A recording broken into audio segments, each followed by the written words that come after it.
Good morning, everybody. It is great to be with you today. I hope that you're all doing well. Let's read our text together, Mark chapter 10 and verse 45. For even the Son of Man came not to be served, but to serve, and to give his life as a ransom for many. This is the theme verse of Mark. For the theme of Mark is the suffering servant. Jesus comes and chooses to suffer for all of mankind and serve all of mankind. Mark writes to a group of Christians who are in the midst of persecution, who know what it's like to suffer and face challenging times. And Mark is one individual who had faced faith challenges in the midst of suffering and had come close to even losing his own faith, knew the challenges associated with suffering. And so he writes to a group of Christians to encourage them in the midst of suffering by telling them that Christ, their Lord, suffered as well, to encourage them to be able to keep going. Why don't you turn with me, if you will, to Mark chapter 1, verses 40 through 45. But I wonder, how many Bibles do we have? How many Bibles are there? What a great sight. Matthew chapter 1, verses 40 through 45.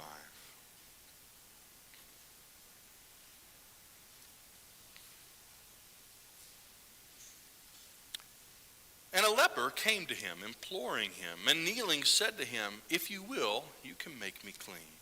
Moved with pity, he stretched out his hand and touched him and said to him, "I will be clean." And immediately the leprosy left him and he was made clean.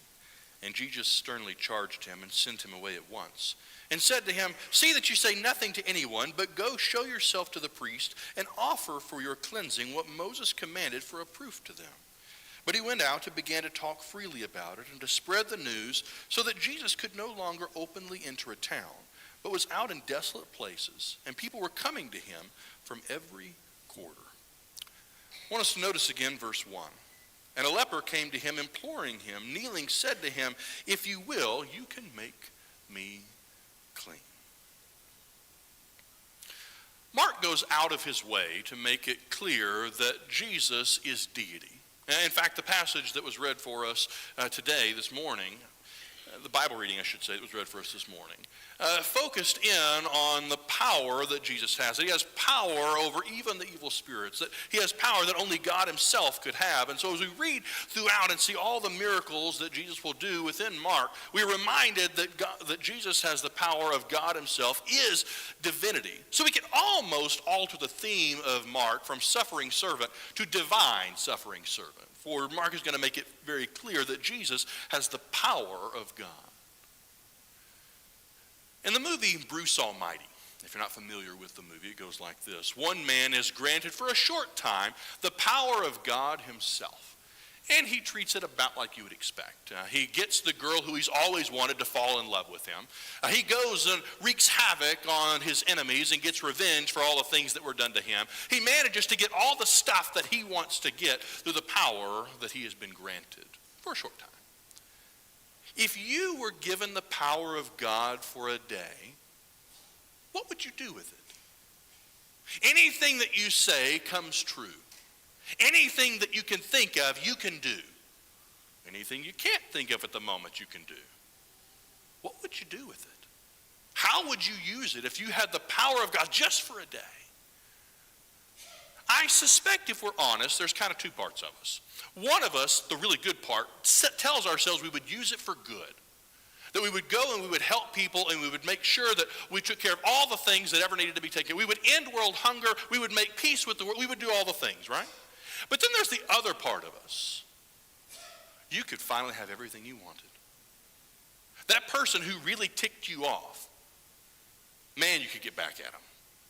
That thing that you've always wanted, that person you've always wanted to make a connection with, you'd finally be able to do it. So I suspect, if we're honest, that there's a part of us that might use it for good, but I'm fairly certain, because we as humans have an element of selfishness, I'm fairly certain that we would somehow use it in a selfish way. But notice how Jesus uses the power of deity. As God incarnate, notice what he chooses to do with it. He chooses to heal somebody. Miracles are parables in action form. How would we define a parable? Well, a parable is an earthly story with a heavenly meaning. So a miracle is a portrayed earthly event a miraculous earthly event to try and illustrate some spiritual reality. So every miracle we want to come across, we want to ask ourselves the question, what is Jesus trying to convey in this particular miracle? What is he telling us about himself? What is he telling us about the kingdom of God? Because he's showing us something. He's showing us the power of deity, and he's showing us that he can heal. But I want you to notice this person with leprosy who comes up to him. What does he actually ask for? Notice again. And a leper came up to him, imploring him and kneeling, and said to him, "If you will, you can make me clean." You'll notice that the idea of clean is emphasized throughout this passage. In fact, if my count is correct, about 4 times. There's this principle in biblical interpretation, and that is that when something is emphasized, when something is repeated, it usually means that it's important. So the question is, why is it important? Why would this man come to Jesus and say, "You can make me clean"? He doesn't actually ask, "Will you heal me?" He asks, "Will you make me clean?" See, in the Old Testament, to be clean was to be sinless. Conversely, to be unclean was to be sinful in the sight of God. And one who was unclean couldn't offer sacrifices, couldn't go to the temple, was understood to be separated from God and needed to be clean in order to be able to be with him once again and be able to be a part of society. So the man comes up to Jesus and says, "Will you make me clean?" Now, to be clear, you could be unclean either from sin in your life, or so there were some diseases that would make you unclean. But they all illustrated the same idea, that is, that there was a separation. And so this man comes to Jesus and says, "Will you make me clean?" Jesus says, "Okay, I'll make you clean." And so he makes the man clean. Not that he just heals him, but that there is a symbolism, and that he not only heals the man's physical reality, but is able to heal the man's spiritual reality as well. That Jesus can make us clean. Notice how he makes the man clean. There in verse 41.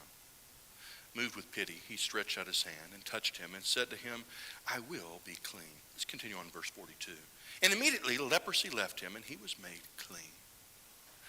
How does Jesus heal the man? Moved with pity, he stretched out his hand and touched him. Does Jesus need to touch the man to heal him? Most of you are saying no, because you've read further along, or you encountered another story where Jesus might just simply speak it into existence. There are some miracles that are recorded, such as with the centurion's servant, who Jesus isn't even anywhere even in the town near where this person is, and is able to heal them from a great distance. Jesus doesn't need to touch the man. In my mind's eye, I wonder, how was the reaction from the crowd when Jesus reaches out and touches him? It doesn't seem like that big of a deal. Do you remember COVID? Yes, you do. It was a rhetorical question. If you coughed on an elevator, how did you feel? Did you notice how everybody kind of shifted to one side? So this man with leprosy walked into town, and he's required by law to yell out, "Unclean, unclean!" It's very clear who he is. Everyone can hear from a great distance because there was great fear.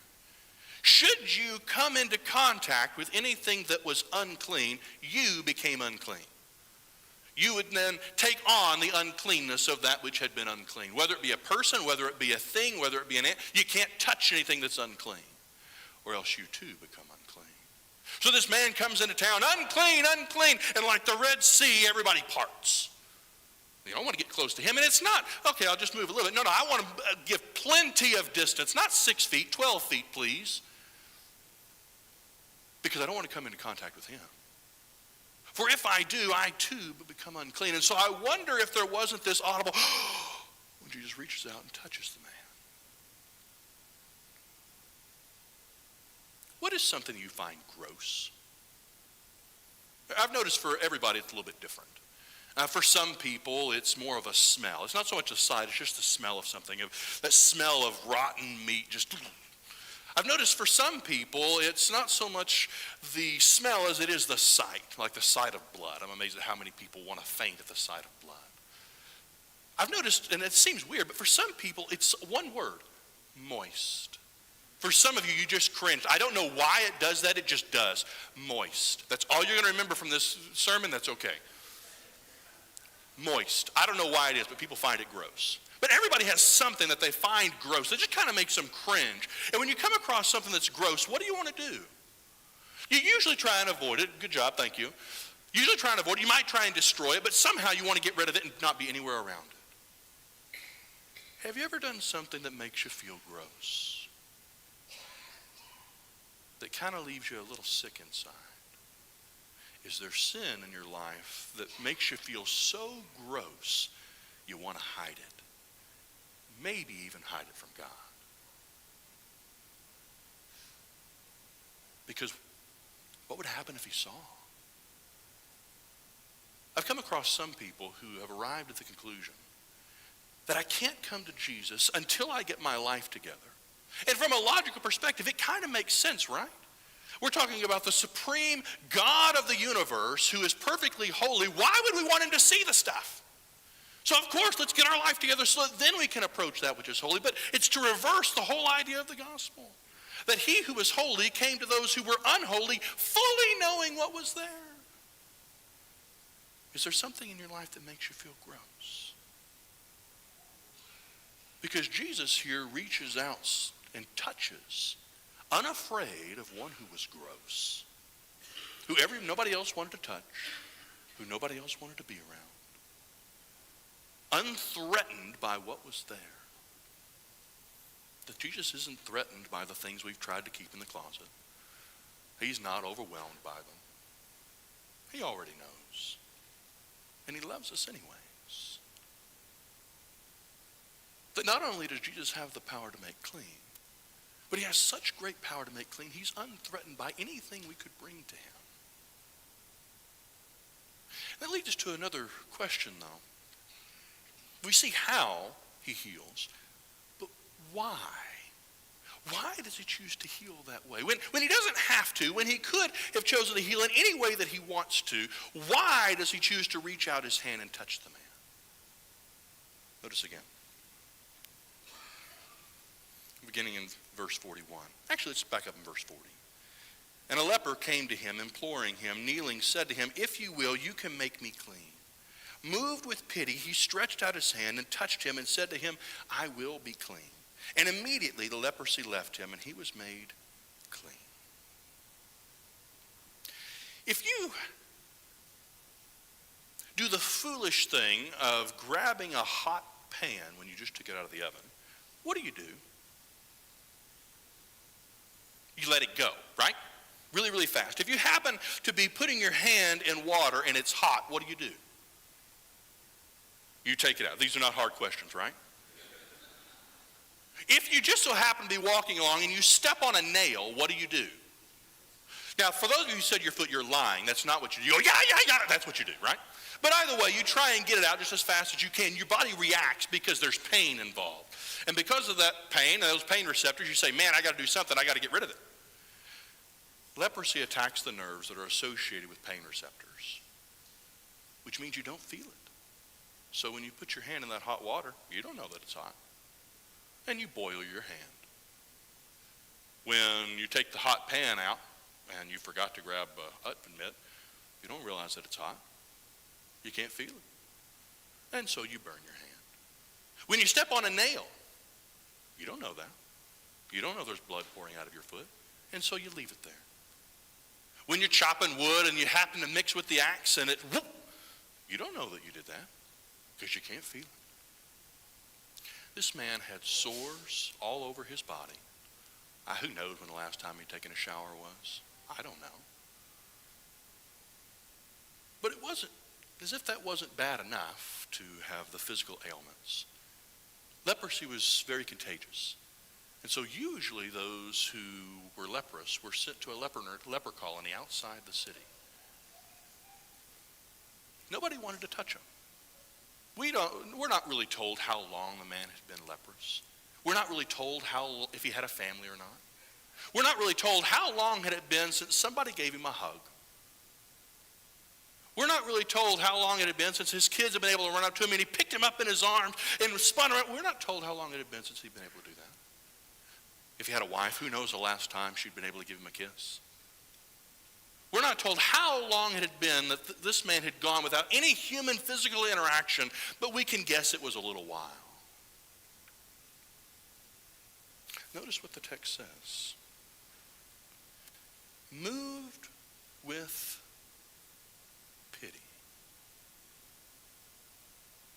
Throughout the Gospels as we read, we're reminded of Christ's compassion.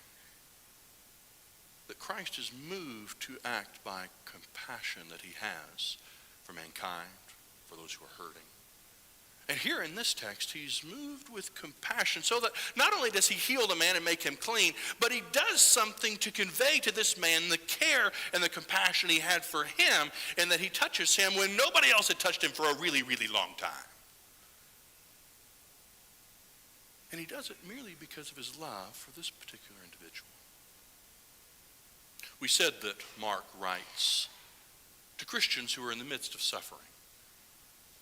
And he tells them about the suffering servant, not only to let them know that Jesus had experienced the same things they had, but to encourage them to react just as Jesus had. And just as Jesus had served and served with compassion, so Mark, in recording this, encourages those Christians to continue to react to suffering by serving with compassion. That we too, as Christians, as followers of Jesus, live again and be loved again. That it was your compassion that changed my life. Our Lord showed compassion. And we too are to show compassion just as he did, and never underestimate the impact that one touch of compassion can have in the life of another. Perhaps you're here today and you want to begin a relationship with the one who loves you most. The one who sent his son that you might be able to live with him forever. The one who is unthreatened by anything you might have done. And if you want to begin a relationship with him today, there's nothing that would excite us more than to help you start that journey which begins at baptism. Or perhaps you're here today and you just need the prayers of the church. If there's any way we can assist you, won't you come as together we stand and sing.